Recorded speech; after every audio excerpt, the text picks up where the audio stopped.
And welcome into post-game number 3 of the Western Conference Finals of Spits and Suds. I'm Gavin Spittle of 105.3 The Fan, joined by EP Ringside, Shap Shots, and D Magazine. And the name of the book is called We Win Here. Sold some copies tonight at the AAC. He's our very own Sean Shapiro. And these are tough, Sean, but you know what? If we're going to be on Podcast with the Good, we got to be on with the bad. And tonight was... I was thinking bigger picture, and I was thinking, you finally got that early start. You had kids in the stands, pumped up Western Conference Finals, and it just, we're talking a minute and a half into the game. It wasn't even, the barn wasn't even allowed to erupt upon puck drop. It just went dead from a minute and a half to the rest of the game. Yeah. Gavin, it's you think about disappointing moments in Stars history, and you think about like where the moment is there to be seized and everything like that, and this is just like Game 7 in 2016 against St. Louis. That's how this felt like to me, like a home game, huge playoff game. Your season's on the line. I know that one technically ended a series, and you just dropped a giant egg, and then tonight, like this, that's what tonight was like. And but this one to me, it's even worse because it's the first true biggest home game in 15 years by the stage, right? Like I know technically they had home games in that bubble in Edmonton, but like that didn't happen in front of fans. We all know that. Right. So this was the biggest home game in 15 years. Yeah. Western Conference Finals. The fans were great during warm-ups. During warm-ups in pregame. I spent some time on the plaza before the game catching up with some people. Like the energy was great. And you have one of the most disappointing moments. And I keep trying to like talk myself to about like sometimes I don't want to be too harsh, but it's true. You have one of the most disappointing penalties in the history of the franchise. Yeah. And it just unravels the entire game, and the actions that follow by both that individual, who obviously we'll talk about quite a bit, and the team itself. Just you talk about just a giant slap in the face to your fans. And I know it's like I try to be careful because I want to be fair on things, and I can't think of a fair way to defend what happened in this game tonight. Well, you went into the locker room, and we appreciate the insight with Spits and Suds, and tell us what happened. Well, we a good thing that happened, by the way, where I'm up in the Stars press box recording this in one of the booths, and credit to the Stars PR staff. One of the great things they do is they leave a bucket of nice Frosties up at the top of the up in the press box. So I'm at least having a little bit of a beverage while we're doing this. So at least that's a good thing about tonight. I'm so jealous. But so we're walking. The media's heading down to the locker room, and there's a tunnel. You've been down in the bowels of the AAC. There's a tunnel that kind of goes to the locker room area. We're walking by, and as the media is going down, we are actually passed by Jamie Benn and Max Domi. And now Max Domi's not that important in this, but he's just to set the full scene for people. Jamie Benn and Max Domi walk past the media. Jamie Benn keeps walking to his car, gets into his car, and leaves. And Ben, we confirmed this with Stars PR, declined to speak to the media. And in the Stars locker room, Tyler Sagan, Joe Pavelski, Scott Wedgwood stand up and face the music, for whatever term you want to use. And Ben, who had the penalty, who got ejected, and was not there. And for a team in a sport, and this was a bad incident before. Like this team, we've talked about Jamie Benn as the captain. This is the Stars players, past and present, swear about how they'll follow him to the end of the earth, how he sets the tone for everything. And when he sets the tone like he did in the first period, he doomed the team. Like he ended the season. Jamie Benn ended the season, and for everything we've talked about, the Renaissance, the redemption arc, everything that happened this year, he's the villain at the end, and obviously whether he spoke to the media or not isn't going to change what happened in the game. But then in a sport where we talk so much about accountability and standing up for your actions and being a leader by being accountable, like Gavin, we got to apologize to Ryan Suter right now. We give Ryan Suter crap, for being brief with the media after making a game-defining mistake. We give Ryan Suter crap for that. Jamie Benn won't even meet with the media after ending the Stars season. Right. That is that's how the bar is so low. Like I have to apologize to Ryan Suter. Like I'm going to stop and just do that right now, because last episode I talked about after that game, we're like, oh, how do you think Joe Pavelski, how do you think Jamie Benn would have reacted after making a game? Yeah. Like I talked about, like, I don't think they would have been as terse and you know what? So I'm issuing an apology right now, because Ryan Suter deserves more credit for at least standing up and showing up. Joe Pavelski, Tyler Seguin showed up and stood up tonight. Scott Wedgwood, of all people, like, why does he get pulled into the crossfire? Right.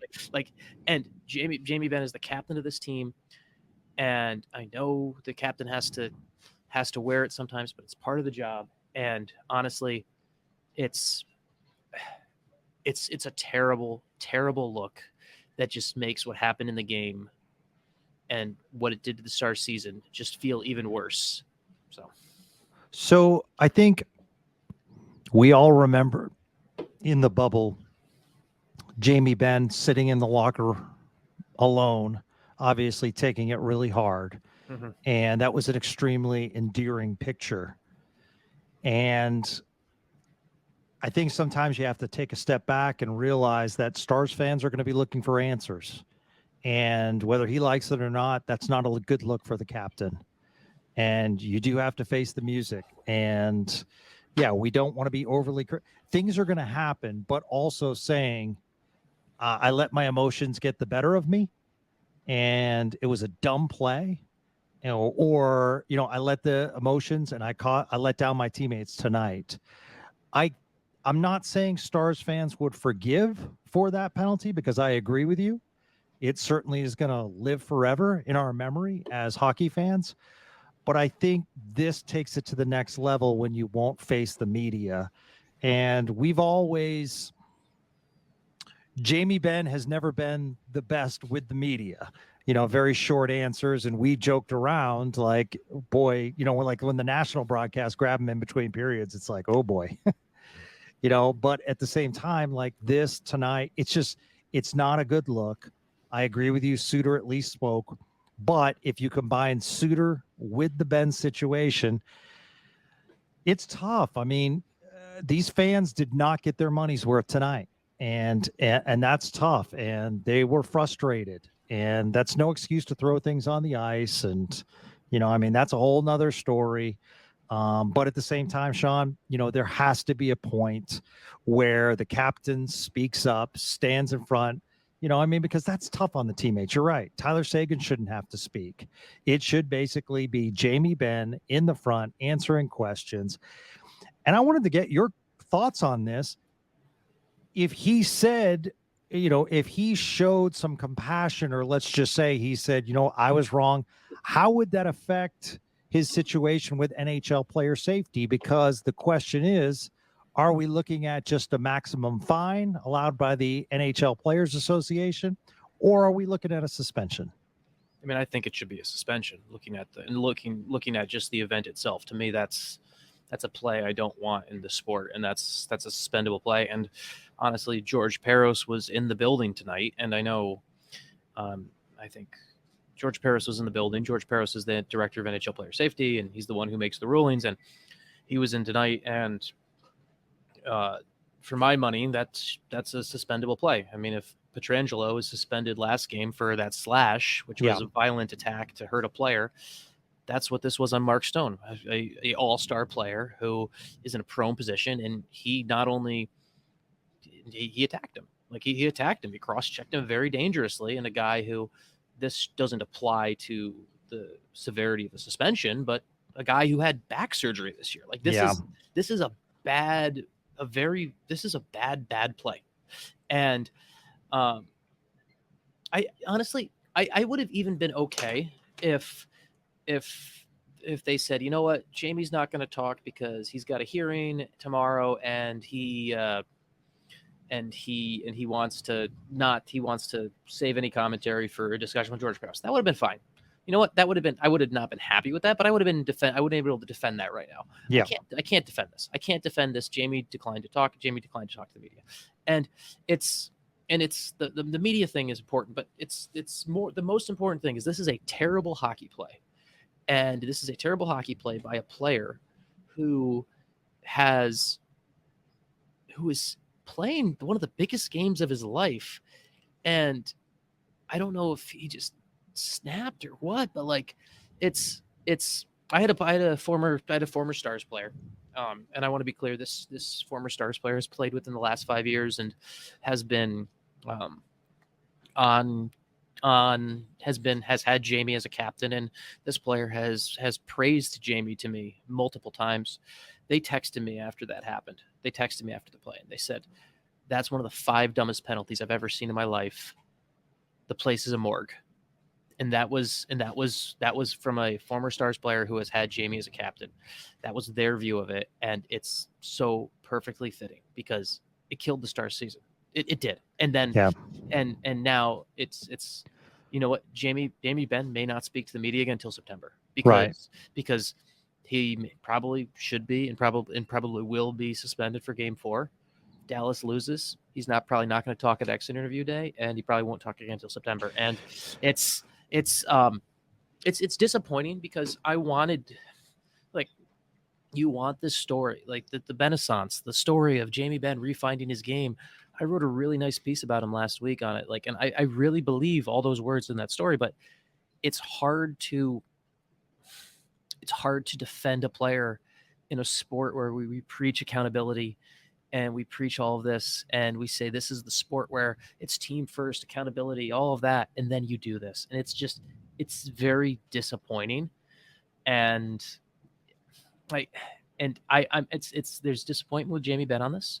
And then there's also disappointment with the team overall because and it lies 99% on Jamie, but there's still that 1% of me that wonders is where's the other adult in the room who goes over to Jamie and says, hey, I know it's going to suck, but let's just prep for this. You just have to answer 3 questions. What'd you see on the play? Oh, I don't know. I was going to fall. I was falling and I didn't mean to. Did you mean to hurt him? No, I'm happy he's okay. And do you think you'll be suspended? I don't know. That's up for the league to decide.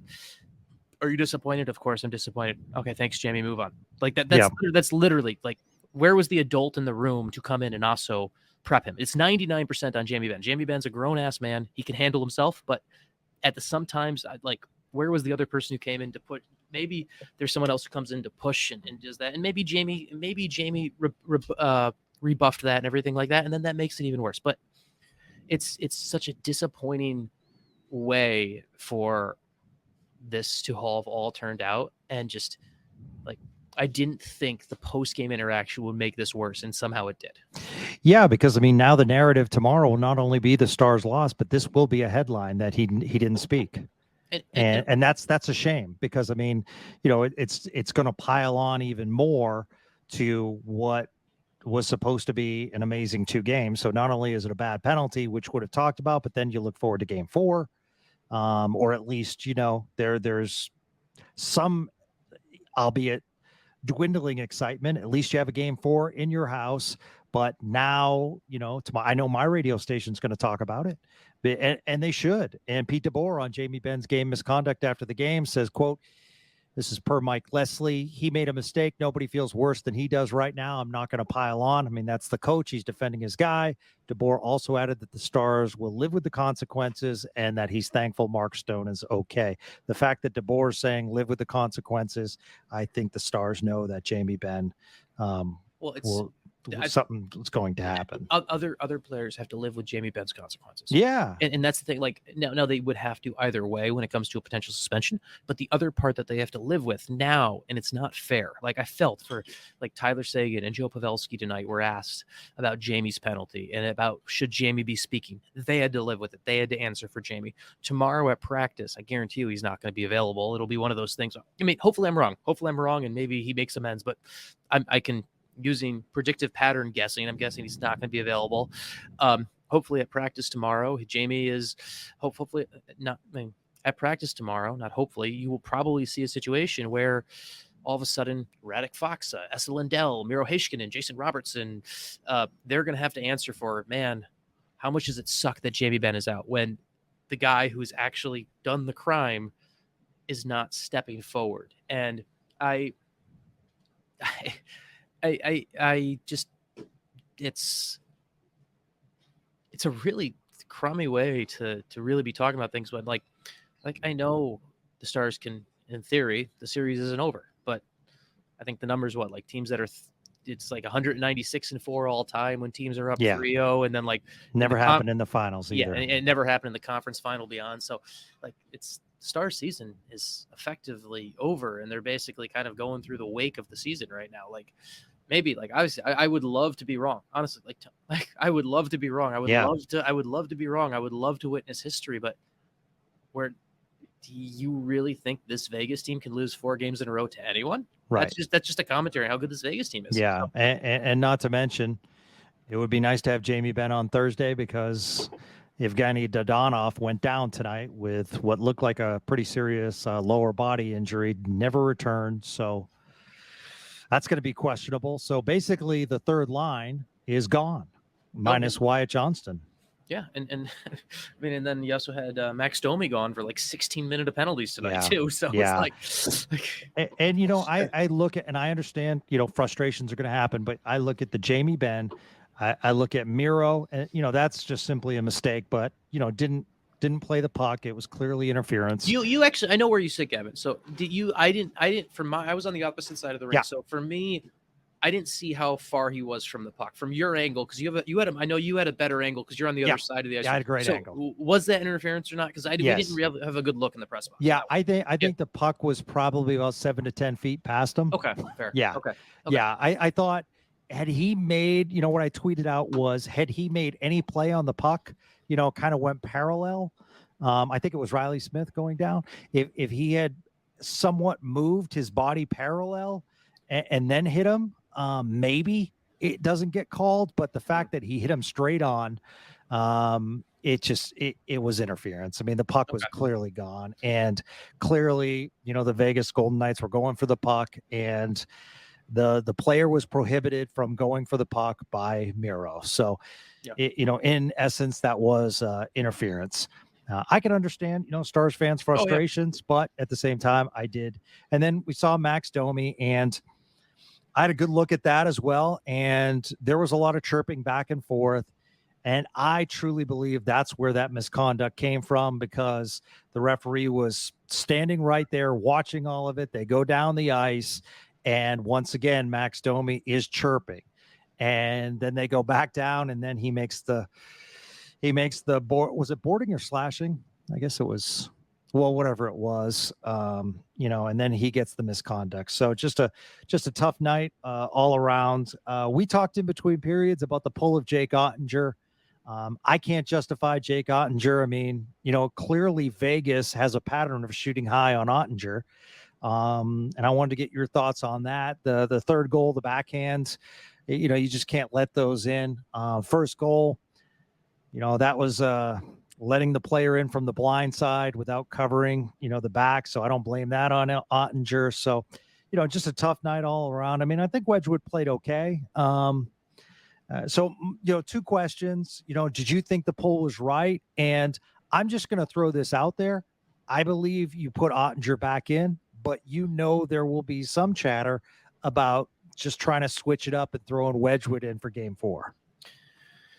Yeah, I mean, you have to got to go with your horse, right? You got to go with Oettinger. Like you're throwing everything at a wall and see what sticks. And I don't think I thought Scott Wedgwood was fine in relief, but Yeah. I mean, I know Jake Oettinger can steal a game, and you need someone to steal 4 games potentially. Right. Yeah. So it's I don't think. I mean, Yeah, I agree. Like Oettinger tonight was. I had no issue with the pull. I thought it was the best decision in this game, but I think for game 4 you have to go back to Oettinger because honestly, it doesn't matter who you play in goal. Like like they're not winning this series, and I hate to say that, and I hate to be so like I don't want to be like pessimistic about it, but it's just the reality of it. Like it's just like looking across the series to the East, where those games have been close, right? All those games have been close, 1-goal games where Florida's won by is only +3 as goals go, but Carolina's not winning that series. We know the Stanley Cup final is going to be Florida versus Vegas. If I'm wrong, fine. That would be amazing, but 120 years of NHL playoff history tell me I won't be wrong. Right. And so it's going to be it's for the Stars and Carolina on the East. It's can you try to defeat history? Can you be annoying enough to do it? And if they do it, be a great story. But it's the reality of it is the run ended with Jamie Benn's actions, and it's just the reality. Like Oettinger, you know what? Oettinger needed to be better. Yes. Yep. The defense needed to limit some of the chances. The Stars needed to get better chances against Adin Hill because like I know the shot totals were 34-16 or whatever. Yes. But also there's something called, I want people to be clear on, there's something called score effects. When Vegas is up 3-0, they're also willing to give up some chances on the outside that they did. And so like Adin Hill was fine, but I didn't think Adin Hill had to be great in this game. Like, I think in the third period, he got a little bit more action for obvious reasons, but you and I were talking. I did not see any kind of sustainable pressure all night. No, not at all. And that's one of the, I also didn't see too much of a net presence, and maybe that has to do with Ben leaving, but, and juggling the lines like they had to, but it just wasn't a good night all around. And that's really tough. I will give credit, Sean. I thought Vegas came out. I thought their passing tonight was excellent. They were crisp. Yeah. I mean, you could hear the puck hitting the tape. I mean, they were so crisp up and down. They looked good. Sorry, go. No. To add to your point, my good friend of mine, Dmitry Filipovich, who does the PDO cast, the daily podcast up in Vancouver, he sent me a message during the third period where Dmitry is real smart. But he tracks scoring chances and shots, and he sent me. During the third period, he had Vegas had 13 shots, but he also had Vegas with 13 scoring chances.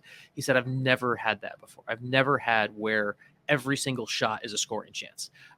While Vegas didn't have the quantity of shots, every shot was a chance to score. And that is an incredible rarity. And so this is a very, you're right, give Vegas a ton of credit because I know people will look at the shot count and everything like that, but Vegas was very good tonight. And so it happens. Hey, we get a lot of feedback and we got a lot of comments. So we will certainly get to those in just a second. I did want to point out we had some great listeners that stopped by tonight. And thank you so much, Sean. You came down and we got to spend some time together. And I'm so happy you sold some books tonight.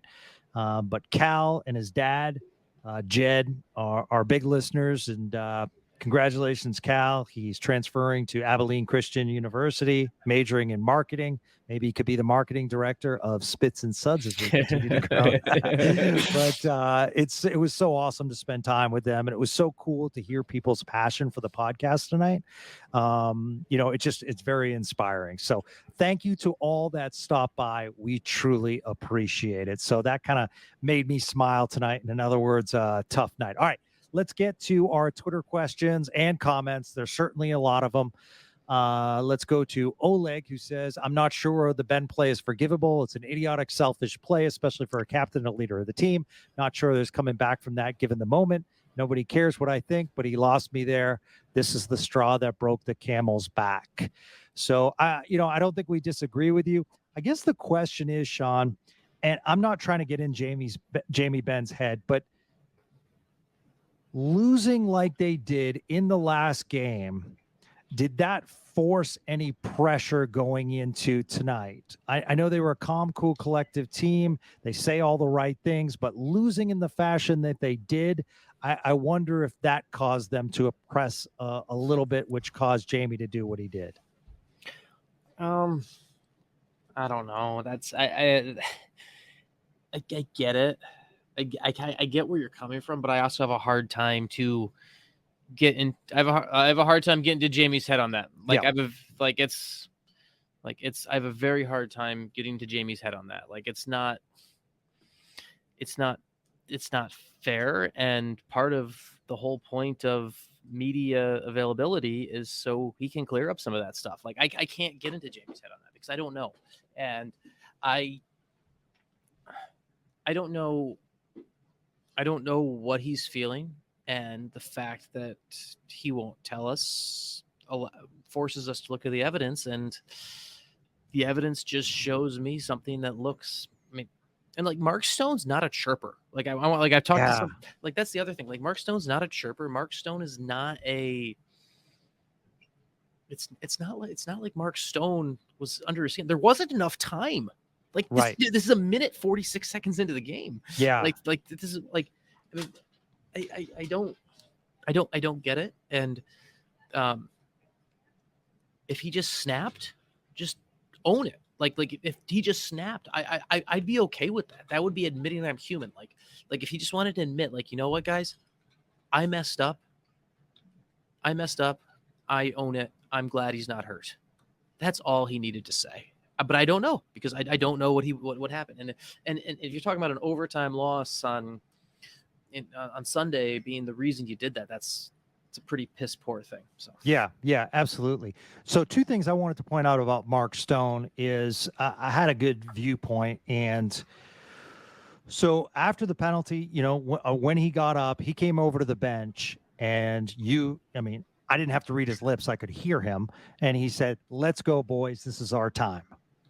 So he was clearly firing up his teammates, telling him, "I'm fine. Let's go."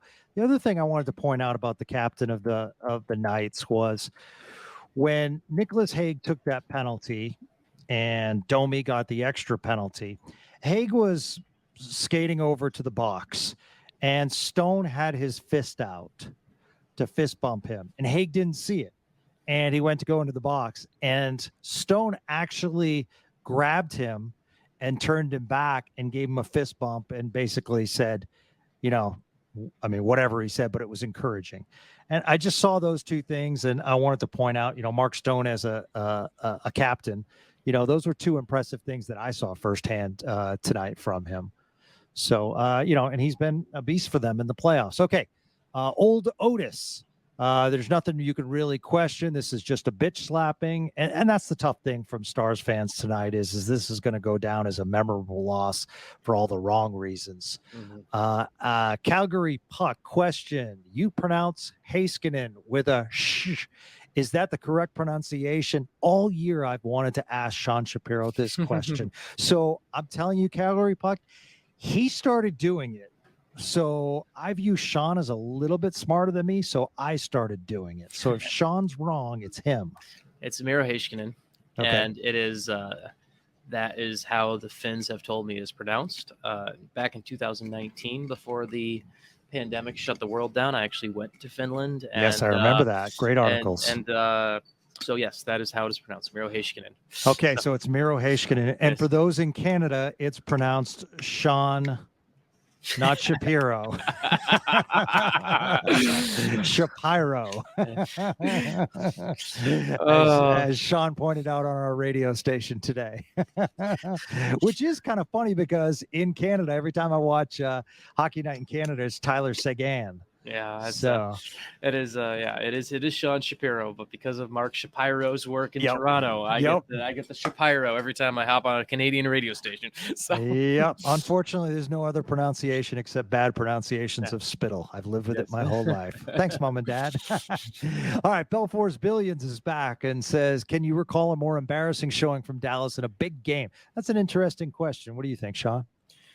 I mean, it's the Game 7 one. Is the Game 7 against St. Louis definitely Yep. comes to mind, but this is, to me, this is even more so of a is even more so just because of the person involved. Like, I look at the Game 7 against St. Louis, that was a big goaltending letdown and everything like that, but tonight was embarrassing because there was a character letdown, and to me, that's more embarrassing than just having goalies falter in a big moment. At what the Blickenstein's Monster asks, is there enough footage to catch and ban the fans who threw trash on the ice? They at least should do a full Malice at the Palace investigation for who threw popcorn on Hill. So I'm sure they will, if they can, look and try to find some people. However, I wanted to give kudos to the NHL for stopping the period. I thought that was a terrific move for the safety of the players. At that point, it would have taken a while to clear the ice. It just wasn't worth it. So I thought that was a very smart decision by the NHL. Yeah, I mean, it's a tool they were able to use, and I'm happy for that. And I actually was surprised that the officials didn't give the Stars another penalty, because to clear to everyone, the Stars actually, they're in that moment, the home team can get a penalty for that. So I actually was surprised the Stars didn't get a penalty for that. So the Stars actually got away more positive than they should have on that moment. So. Yeah, absolutely. Let's see. Meyer Patel asked, do the Stars need to pull the C off Ben like they did with Madonna? You don't have a moral ready to take over the C like they did back then, but that play by Ben was about as poor of a leadership show as I've seen by a captain in the playoffs. Embarrassing. And no, I mean, personally, I think that's an overreaction, and he's been the C for a long time, and I just don't think that would be healthy for the team. I don't think taking the captaincy away ever works, as long as the player is still on the team. I just don't think it works. I think we saw this year Winnipeg took it away from Blake Wheeler, and I don't think it worked. We saw what happened to Winnipeg in the first round against Vegas when Madonna had it taken away and it went tomorrow. It was very messy. In San Jose, we've had that happen. Like, I don't think it works, and I think it's I don't like. I've never been a take the captaincy guy away, but I will say tonight was very uncaptain-like by Jamie Benn, and I really, like Gavin, like I really don't ever push for anyone to take a captaincy away on any team, just because I think it creates more problems than solutions. But tonight, Jamie Benn made it very hard to support that he is the unbridled leader of this team. Yep. And so that's so I don't think it's time to take the C away. I don't think that's the answer, but I mean, it's the type of thing that 3 days ago, I'm talking about Jamie Benn being a leader that's going to put this team forward and is still the guy, and he didn't go anywhere and everything like that. And tonight I'm checking cap friendly to see how many years are left on his contract. And that's the reality of what tonight did. Is it 3? It's next season and the following season. So 2. Okay. Mark R. Ben must have had a bad evening at home. Well, I don't think so. Seriously, though, is Otter the real answer in net? They do need more sandpaper in their lineup to finesse. So the second part of those questions, Mark, I do find interesting, and Sean and I will dive in the off season. It was kind of cool. Like when I was talking with listeners of Spits and Suds during the intermission, I was actually asking people, what would you like to hear in the off season? Not that I was going there yet, but I love getting the pulse, and I got some really good suggestions. And then I was, giving them my thoughts, and they're like, yeah, I definitely would listen to that episode, the prospects episode, the, different episodes. So that was really cool. But I did want to answer the back half of those questions. Yes, Otter is the real answer in net. We have a good one in Dallas. I understand bad playoffs, but to me, this is just me. He succeeded at every level, and we've seen too much good Jake Oettinger. And I don't think the Stars are where they are. I mean, he was a workhorse this year for them, and he was a consistent workhorse. Do they need more sandpaper? I don't know if they have the cap space to bring in more sandpaper, but I actually do like that, Sean. It's a little old school, but I do think they need a little sandpaper in their lineup. Well, I mean, tonight you had one of the biggest issues you had tonight was some of the guys who bring it, where one was your captain who got ejected a minute and a half into the game. You had Max Domi have a misconduct for 10 minutes. You had Dellandrea spending quality time in the sin bin. Yeah, I want it the way the Vegas has an Ivan Barbashev, a guy who can also put the puck in the net. I want it to be that type of guy. Man, is he wide? Yeah, he is a wide body. Okay, Cameron Teague. When is it time to question the leadership of Ben? Well, we've been doing it. We've been doing it. Yep. We've been doing it, and that's the case. That's the reality. That's absolutely. What we've been doing, so. This is not your cheerleading podcast. We can promise you that. We're going to be fair, but we're not going to be cheerleaders. Rupert asks, when players are given a misconduct that early in the game, where do they go and what do they do for the remainder of the game? That's a great question, Rupert. Man, I'm guessing they stay and watch it on TV and just sit there and, take a shower. They have the option, right? Like they have a couple of different places they can go. The only rule says they have to leave the ice and leave the game, and they can't be on the bench. So essentially, they go back to the locker room area, they shower. There's like a team area, like lounge, I would call it, is the best way to describe it, where there's a television and they can watch the game. And I'm sure that's where Jamie Benn watched the game, because he sure as hell did not make his way up to the press box where he could be seen near other people. So that's where they go. They go back there. It's the same. Some scratches don't watch the game from the press box. I know it's always a common thing where people think like all scratches watch the game from the press box. Some scratches actually prefer to watch the game back inside the locker room, because they'll do their workout while the game is going on, and they'll watch on the TV, and then they'll just kind of stay in the team lounge, and that way they don't have to put their suit on and everything like that. So, at Sam CUKR, otherwise known as Jim Nill's fourth burner. When should start game 4? Thoughts? We've talked about that. We both like Oettinger in that. Yep. And Nate Mowry jumps on that bandwagon at Nate Mowry, who starts next game, and he retweets Mike Kelly. And Mike Kelly put in a tweet 2 hours ago, Jake Oettinger, first 8 playoff games, save percentage 921, goals saved above expected 0.75. Last 8 playoff games, save percentage 856, goals saved above expected minus 11.23. He needs to be better. He needs to be elite. Goalies can win you series, and he hasn't been that. But I still think he's a very, very good, very talented goalie with, I think, the best years to come. Yeah. No, I agree. All right. At Newey Fan. And by the way, kudos to Sean Shapiro. I'm just going to throw this out there. It's been a long day for Sean, going to practices, going to post games, flying in. Sean's a man of the people, man on the road. So thank you, Sean Shapiro. All right. Thank you, Gavin. At Newey Fan, still waiting for my kickbacks for that book plug. At Newey Fan, I don't have questions, just extremely disappointed. Trash performance on and off the ice. Bad look for #Texas Hockey. Brew Boy, my friend, Brew Boy 23. I guess my most pressing question is, how much of this is a coaching failure, or is it mostly player failure? Bad prep by coaches or players' failure to execute?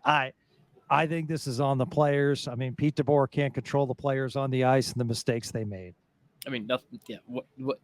No. Pete DeBoer can't hit a magical pause button and run onto the ice and stop Jamie Benn from cross-checking a fall on Mark Stone. So this is on players. And I thought the coaches made some really nice adjustments from game 1 to game 2. So, and I thought they wanted to carry that game 2 philosophy over to tonight. At Spamuel Green, that's Sam Green, at a time when it seems like we needed discipline the most, we have lacked it. Reminds me of all the penalties in the beginning of the season. Hard to watch. No discipline in the stands either. Disappointing all around watching at home. Did we ride Jake too much? down the stretch? Interesting question, Sean. I mean, I don't think so. I mean, it's Okay. I really don't think. I mean, you have to remember there's important context here.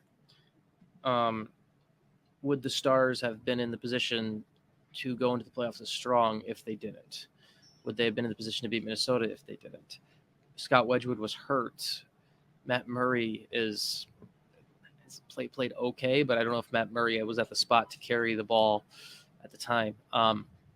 Sometimes you have to play the cards you're dealt. Like in a perfect world where I can make every goalie healthy, yes, I would have wanted Jake Oettinger to play less games. Yeah, but I don't have that, and so I think Dallas handled the cards they were dealt well, and that's the reality of it. I think that's really what it comes down to for me. It's not as much as, well, yes, I would love in a vacuum to be able to have less workload for Jake Oettinger, but I don't think that was possible this year. All right. At Crow Wi-Fi, it is quite obvious that Miro can't do this himself. Vegas has done a great job assembling 3 great defensive units. We both agree. What can the Stars do in the offseason to address the defense? So that's going to be a June, July conversation, my friend. That's a teaser. We will have a deep dive in Yes. June and July. Yeah, absolutely. Because that's a 45-minute conversation. That's a podcast in itself right there. Yes. You know, what can they do? But I do think, I thought Harley, I mean, the whole team looked bad, but I think Harley looked okay tonight. And I did want to continue to, Joel Hanley, for a guy his size, he throws every pound of his weight around, and he really gives it all out there, and I appreciate that. All right, Clint Dickinson. Hey, Clint, at Clint Heavy D. Hi, Gavin and Sean, longtime listener, first-time commenter. You are the man. Capital letters. What the hell was that? We agree, my man. Thank you so much. I really appreciate it. I know Clint, and him and his wife are wonderful people. So seen him at many Stars games, and we agree. What the hell was that? All right. Chris Barnard at C Barnard 82, trying to be objective here. So maybe instead of us finger pointing at 2, 23, 20, etc., we chalk this up to being like 1998. We're close, perhaps a trade acquisition away. Maybe we see Grushnikov or Bichel come up, and maybe we get somebody else like plus Stan Koven and Maverick Bork. Well, that once again is a future podcast. We will. I do have to say one thing. Yeah. Okay. Go. I am very excited about the future of the Dallas Stars with the defense with Grushnikov and Bichel. I think they both have but Grushnikov played one game for Texas in game 3 or 4 against Milwaukee. Grushnikov only played 2.5 minutes because he was overwhelmed by the Milwaukee Admirals. I want to be fair to Grushnikov. Do not try to make plans with Grushnikov. It is not fair to the kid. Let the kid progress. Let the kid progress on time. Do not try to put Grushnikov in this lineup next year. Please don't do that. Do not make that unfair expectation on the kid. Let him develop in the AHL. Let what happened with Thomas Harley this year happen for Grushnikov. That's my plea. No, I love it. I absolutely love it. And just so you know, Bichel took a tough injury, so he's going to take some time to recover. Yeah. And it is what it is. But terrific prospects. I am excited about Stankoven and Maverick Bork, and that is a future conversation. I will say, I was bringing it up with my buddy tonight with Jeff, and I'm like, you know what? Do they take a chance? And maybe they don't re-sign Domi because they have Stankoven, and maybe they take a chance on a kid and save that cap space for elsewhere. So, that's I'm so excited about these future podcasts. I don't want the season to end, but at the same time, we do have a lot to talk about. Yeah, we'll have some fun. Absolutely. All right. At Ashley Norma 03. Thank you so much for your support, Ashley. Keeping the hope alive for game 4, but excited to see the team develop over the summer and come back stronger next season. Feels like we're just at the beginning of what will be a great team. I love that frosting on the cake, Ash, because as we talked about the other night, when you watch that bubble cup run, you said to yourself, okay, is this just a run and is this sustainable? When I watch the Dallas Stars this year, I think this is a sustainable team for years to come because of the youth, and they're playing at such a high level with more kids coming. Yeah, I agree with that. No, it is. I think there is a bright future for this team, and it's a very frustrating feeling tonight. I think if you pivot that way, there's a lot to be happy about. Absolutely. And hopefully, you smiled after this podcast, because we're all frustrated at this point, but hopefully you enjoyed the comments, and thank you all, so much for your feedback. So tomorrow we'll have Craig Ludwig join us, and he'll give us his thoughts as far as the Jamie Benn situation and more. And then Sean will rejoin us Thursday after the game. So the podcast continues. So if you haven't subscribed yet, subscribe to Spits and Suds. And if you can, just tell a friend, hey, during these playoffs, there's a really cool podcast. It's called Spits and Suds with Gavin Spittle, Sean Shapiro, and Craig Ludwig. So that's going to do it for tonight. The book is called We Win Here, and Sean can sleep peacefully if he sells more books. So the Texas Stars are out of the playoffs, but if you want some cool Texas Stars, now Dallas Stars story, it's a must-read book. Sean, get some well-deserved sleep, my friend, and look forward to talking to you on Thursday. Sounds good, man. We'll talk Thursday. Thanks, everybody. We appreciate your support and dedication to Spits and Suds, and we will talk to you tomorrow with Craig Ludwig. Have a great day, everyone.